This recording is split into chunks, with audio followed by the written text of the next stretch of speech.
Sir, when will you join BJP? Maybe on 7th. Maybe on 7th in the afternoon. There is a tentative program when I'll join BJP. प्रधानमंत्री का जो rally है उसमें आप जाएंगे? प्रधानमंत्री That is not decided as yet. Are you going to contest the Lok Sabha polls? Any talks on that? I cannot say that. It will be decided by the high authorities of BJP, the election committee of BJP.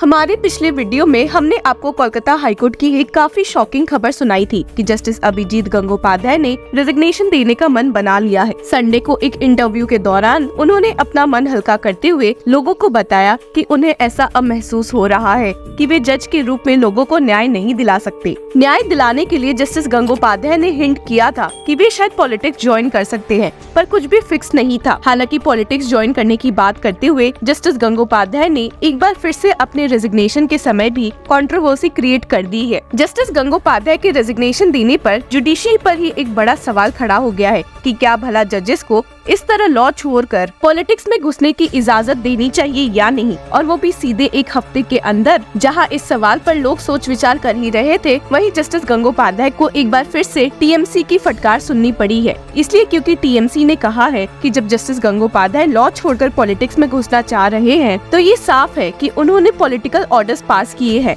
और इसी को remove करवाने की मांग करते हुए TMC chief Kalyan Banerjee Kolkata high court की bench, जिसमें जस्टिस देवांशु बख्शक और एमडी शबार रशीदी मौजूद थे, के पास पहुंचे और कहा, the orders passed by justice Gangopadhyay should be struck down. The single जज who passed the orders has spoken to the media. He has given this order with a political career। हालांकि आपको बता दें कि जस्टिस गंगोपाध्याय ने ये साफ किया है कि वे पिछले एक हफ्ते से कोई फैसला नहीं सुना रहे हैं, और अपने आखिरी डे ऑफ वर्किंग के दिन कुछ केसेस की सुनवाई करते हुए जस्टिस गंगोपाध्याय ने सबको धन्यवाद और नमस्ते करते हुए रिजाइन कर दिया। आपको लगेगा कि मामला यहाँ खत्म होता है, तो आप बिल्कुल गलत है। रेजिग्नेशन देने के बाद और चीफ जस्टिस टी.एस. शिवगनम से मिलने के बाद फॉर्मर जज जस्टिस अभिजीत गंगोपाध्याय ने सभी मीडिया रिपोर्टर्स को अपने घर बुलाया है इंटरव्यू के लिए। इस इंटरव्यू के दौरान उन्होंने अपना फैसला लिया कि वे किस पॉलिटिकल पार्टी में शामिल होंगे। टीएमसी को हरगिज मना करते हुए गंगोपाध्याय ने कहा कि Trinamool is no more, the roots are collapsing from with in,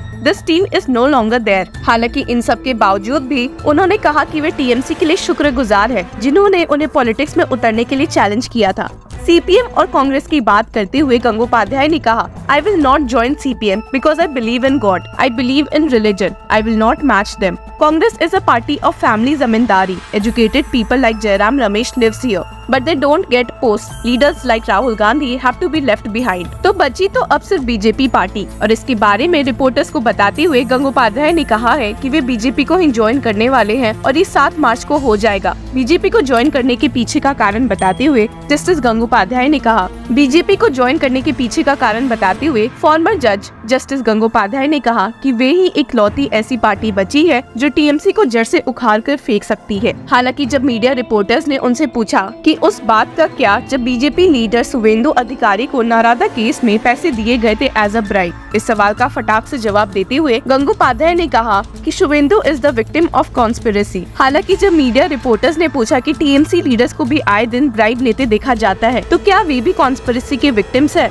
इसका जवाब ताने के रूप में देते हुए गंगोपाध्याय ने कहा, of course they are also victims of the conspiracy. जब गंगोपाध्याय से पूछा गया कि क्या उन्होंने बीजेपी को आगे से अप्रोच किया या बीजेपी ने उन्हें, तो अभिजीत गंगोपाध्याय ने कहा कि दोनों ने ही एक दूसरे को अप्रोच किया है and stated, Both sides approached. I also approached the BJP. The BJP also approached me. PM Modi की तारीफ करते हुए फॉर्मर जस्टिस अभिजीत गंगोपाध्याय ने कहा, A very good man, very hard working, trying to do something for the country. और एक बार फिर से टीएमसी को फटकारते हुए उन्होंने कहा, I don't believe that Trinamool Congress is a political party. It is a jatra party. It is full of corruption. There are a few good people in the party, but they join often not knowing the true character of this party. Former justice Gangopadhyay ने कहा भी कि TMC अब ज्यादा दिन नहीं टिकने वाली है, and that in the 2024 लोक सभा polls, Trinamool will be in the same position as CPM in 2009, and the team will not exist until 2026. All it takes is a few arrests. Interview ने एक इंटरेस्टिंग टर्न तब लिया जब media reporters ने तृणमूल लोक सभा चीफ कल्याण बनर्जी के लगाए गए एलिगेशंस फॉर्मर जस्टिस गंगोपाध्याय को बताए कि कैसे उन्होंने जस्टिस गंगोपाध्याय के सारे पॉलिटिकल ऑर्डर्स को कोलकाता हाईकोर्ट द्वारा रिमूव करने की मांग की है। गंगोपाध्याय भी शांत नहीं बैठते हुए उल्टा बनर्जी को फटकारते हुए बोला, what is Kalyan Banerjee energy predicting now. He is known for gossiping. I think he has problems growing up. There is a problem in his education. हालांकि इन सारे झगड़े के बीच में जिस दिन जस्टिस अभिजीत गंगोपाध्याय का कोर्ट रूम में लास्ट दिन था, यानी कि 4 मार्च को,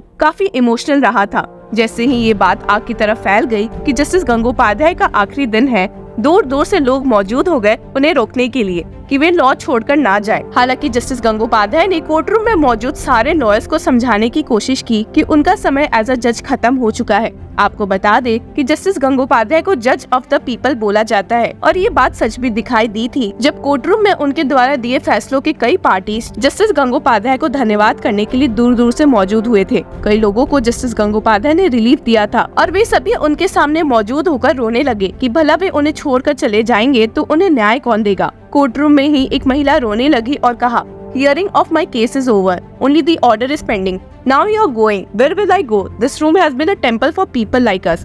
Why are you going, sir? Please don't. जिसका जवाब देते हुए जस्टिस गंगोपाध्याय ने कहा, Someone else will come and do it. Don't worry. वहीं जस्टिस गंगोपाध्याय के रेजिग्नेशन पर एक सीनियर एडवोकेट ने कहा, The Calcutta High Court has a history of 150 years, but no judge was ever called a god. It is his personal choice, but many who had high hopes from him feel shattered today. और वहीं एक दूसरी महिला ने अपना दुख व्यक्त करते हुए कहा, With Justice Gangopadzhay quitting, I don't know which door to knock on. It was because of him I had the fighting spirit left in me. जहां फॉर्मर जज गंगोपाध्याय ने कहा है कि वे पिछले एक हफ्ते से बीजेपी के साथ पार्टी ज्वाइन पर चर्चा कर रहे थे, वहीं उन्होंने दूसरी तरफ ये क्लियर भी किया है कि वे एक हफ्ते से कोई फैसला नहीं सुना रहे। इन्हीं सब कारणों से लीगल फील्ड में एक सवाल पैदा हो रहा है कि असल में एक जज को कभी पॉलिटिकल एरेना से जुड़ना चाहिए। सीनियर एडवोकेट मिलोन मुखर्जी ने कहा कि ऐसा स्विच जुडिशरी की बेइज्जती के बराबर है and stated, A decision to switch careers from High Court judge to politics is not an easy one. It may mean this was under contemplation for some time and there were orders passed during this phase. That is what is troubling me.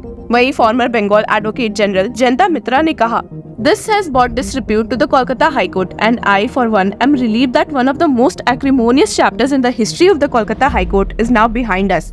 हालांकि आपको बता दें कि एक जज politics में कब shift कर सकता है पर कोई टाइम फ्रेम नहीं सेट है और इस बारे में outgoing Kolkata high court bar association president Arunava Ghosh ने कहा, There are no hard and fast rules. आपको ये भी बता दें कि the supreme court had turned down a plea in 2023 to carve out a 2-year cooling off period before an outgoing judge could accept political appointments. The Supreme Court said this issue should be left to the better sense of judges themselves. It also refused to step in on whether an ex-judge could get elected to the Lok Sabha or the Rajya Sabha or be nominated. जहां हमने अब तक farmer जज अभिजीत गंगोपाध्याय के तीखे तेवर judiciary में देखे थे, तो अब ये देखना होगा कि पॉलिटिक्स में आकर वे और कौन सी नई कंट्रोवर्सी पैदा करते हैं। Till then keep following law चक्रा।